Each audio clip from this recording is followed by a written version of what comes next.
गेदा बाजारनि 90% आमार माइनरिटी सुबुंफोरा जोंनि माइनरिटी सुबुंफोरा दिनै anti BPF anti BJP anti NDA मोनसे धौ फैदों गतिके अल्टारनेटिभ वे हिसाबै इउपिपिएल दोलोनि दैदेननायाव मुसलमानफोरनि हिन्दुफोरनि इस्लामफोरनि ख्रिस्टियानफोरनि बर'फोरनि अना बर'फोरनि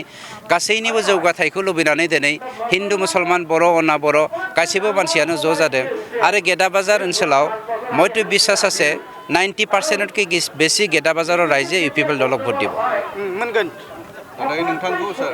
बिपिएफनि जे दैदेनगिरि बिथांमोना गोबां नाख्रेबनो नाजायो नोंथांनि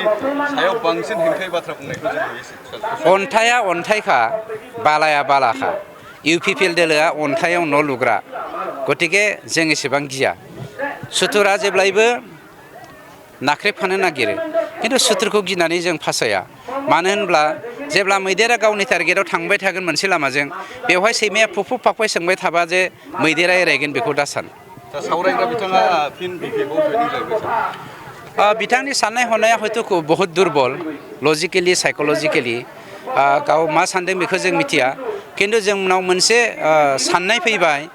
जे हारि सिबिनायनि मुङाव माहारियारि बादनि मुङाव गोबां मानसिया मोदै बख'फ्लायो खिन्थु माहारिखौ जोगारनानै राजखान्थि गेलेनायखौ जों नुनो मोनदों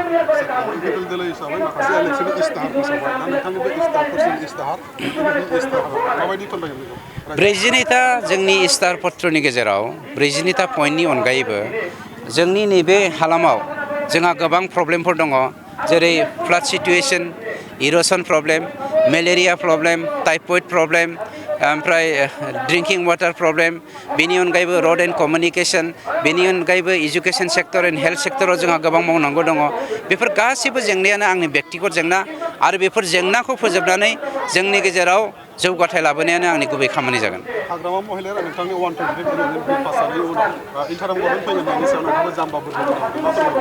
बिथाङा जे इमसनेल जादों बिथाङा जे एक्साइटेड जादों बिथांनि सरकारा जे जुलाइ दानाव जोबनो थांगासिनो दं बे रोखा जाबाय मानो होनोब्ला बिथाङा गावनि खुगाजोंनो गावनि आखाइजोंनो जुलाइ माससिमल' बाजेट खालामना लादों